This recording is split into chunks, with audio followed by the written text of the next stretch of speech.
بسم اللہ الرحمن الرحیم۔ حکایت نمبر 15۔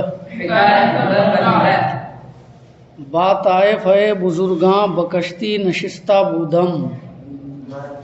بزرگوں کی ایک جماعت کے ساتھ میں کشتی میں بیٹھا ہوا تھا۔ طائفہ کا معنی جماعت۔ زورقِ در پے ماں غرق شد، ایک چھوٹی کشتی ہمارے پیچھے غرق ہو گئی، ڈوب گئی۔ ہمارے پیچھے ایک چھوٹی کشتی ڈوب گئی، پانی میں یعنی ڈوب گئی۔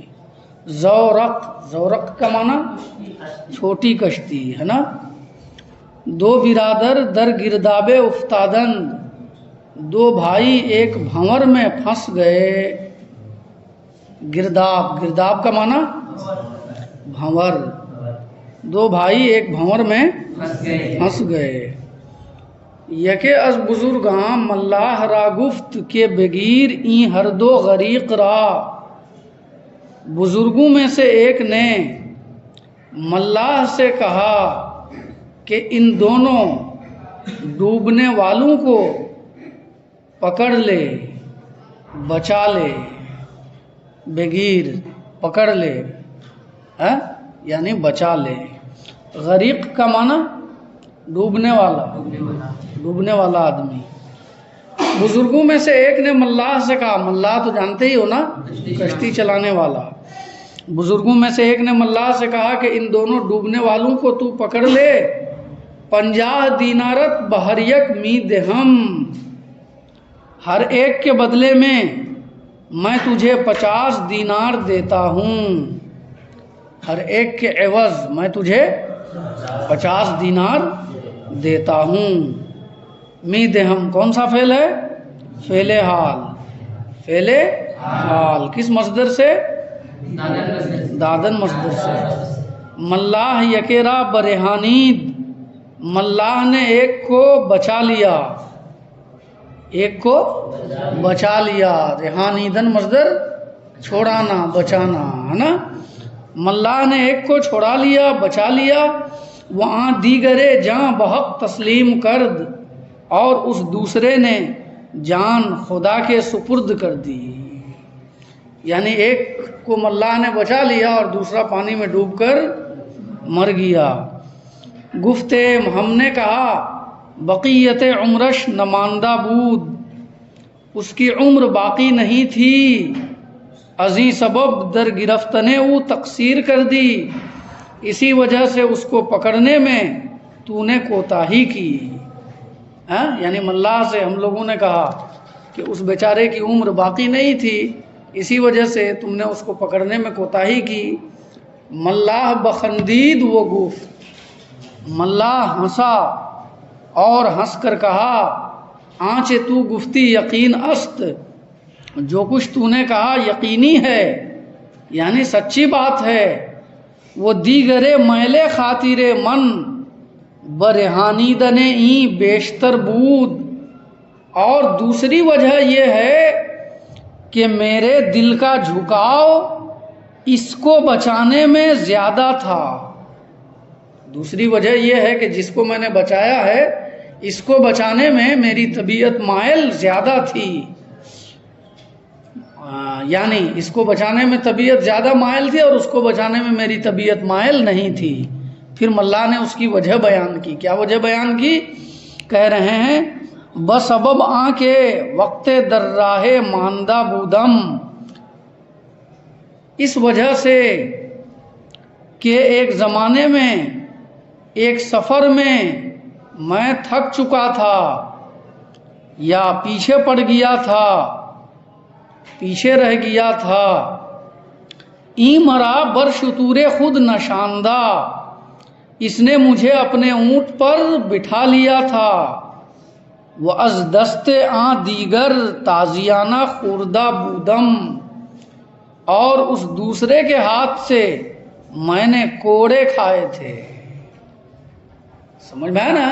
ایک سفر میں تھک گیا تھا تو اس بیچارے نے مجھے اپنے اونٹ پر بٹھا لیا تھا، اور میں کسی جرم میں، کسی کوتاہی میں ہے نا، کبھی مبتلا ہو گیا تو اس دوسرے نے مجھے کوڑا مارا تھا، اسی وجہ سے میری طبیعت اس کو بچانے کی طرف مائل نہیں تھی اور میں نہیں بچا سکا، اور اس کو بچانے میں میری طبیعت زیادہ مائل تھی اور میں نے اسے بچا لیا۔ اب شیخ سعدی فرماتے ہیں واقعہ بیان کرنے کے بعد، گفتم میں نے کہا، خدائے تعالی راست گفت، خدائے تعالی نے سچ فرمایا کہ ہر کے کارے نیک کرد برائے نفع ذات اوست، کہ ہر وہ شخص جس نے نیک کام کیا تو وہ نیک کام اسی کے فائدے کے لیے ہے، وہ ہر کے کارے بد کرد و بالش بروست، اور ہر وہ شخص جس نے برا کام کیا اس کا وبال خود اسی پر ہے۔ شیخ سعدی فرماتے ہیں کہ ہے نا، اس واقعہ سے فوراً مجھے قرآن کریم کی وہ آیت یاد آ گئی، اللہ کا وہ ارشاد یاد آ گیا جس میں رب تعالیٰ نے فرمایا کہ جو کوئی نیک کام کرے گا تو اپنے لیے اور برا کام کرے گا تو اپنے لیے۔ نہیں سمجھے؟ قرآن میں ہے من عمل صالحا فلنفسہ ومن اساء فعلیہا، اسی آیت کی طرف یہاں پر اشارہ ہے کہ جس نے نیک کام کیا تو اپنے فائدے کے لیے کیا، اور جس نے برا کام کیا تو اس کا وبال اسی پر ہے۔ قطع تاتوانی درون کس مخراش کندری راہ خارہا باشد، کار درویش مستمند برار کہ ترا نیز کارہا باشد، جہاں تک تجھ سے ہو سکے کسی کا دل زخمی تو مت کر۔ درون کا معنی دل، مخراش، مخراش کون سا فعل ہے؟ بولو، فعل نہیں، کس مصدر سے؟ خراشیدن مصدر سے۔ خراشیدن مصدر چھیلنا یعنی زخمی کرنا۔ تاتوانی جب تک تجھ سے ہو سکے یا جہاں تک تجھ سے ہو سکے، درون کس مخراش کسی کا دل تو زخمی مت کر، کندری راہ خارہا باشد، کیونکہ اس راستے میں کئی کانٹے ہوں گے، کہ اس راستے میں کئی کانٹے ہوں گے۔ خارہا، خار کی جمع، خار کا معنی کانٹا، کہ اس راستے میں کئی کانٹے ہوں گے۔ کار درویش مستمند برار، حاجت مند فقیر کی حاجت پوری کر۔ مستمند کا معنی حاجت مند، حاجت مند فقیر کی حاجت پوری کر، کہ ترا نیز کارہا باشد، کہ تیرے بھی کئی کام ہوں گے، کہ تیرے بھی کئی کام ہوں گے۔ سمجھ میں آیا نا؟ لفظی ترجمہ اس شعر کا اس طرح کر سکتے ہو، لفظی ترجمہ بالکل لفظ بلفظ، حاجت مند فقیر کا کام تو نکال، حاجت مند فقیر کا کام تو نکال، کہ تیرے واسطے بھی کئی کام ہوں گے۔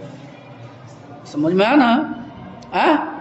تو اس حکایت سے حضرت شیخ سعدی شیرازی رحمۃ اللہ علیہ نے یہ درس دیا ہے کہ کسی کو ستانا نہیں چاہیے اپنے پاور کے زمانے میں، ہے نا، یا کسی بھی موقع پر اگر تو کسی کو معاف کر سکتا ہے تو معاف کر دے اس کی غلطی، ہے نا، اسے سزا نہ دے جلدی، اور دے بھی تو ایک اعتدال کے ساتھ، اور بلا وجہ تو بالکل نہ دے، ورنہ یاد رکھ جس دن تو پاور سے نیچے اترے گا اور وہ دوسرا پاور میں ہوگا، اس دن وہ پکڑ کر تیری ہڈی کھوٹ دے گا۔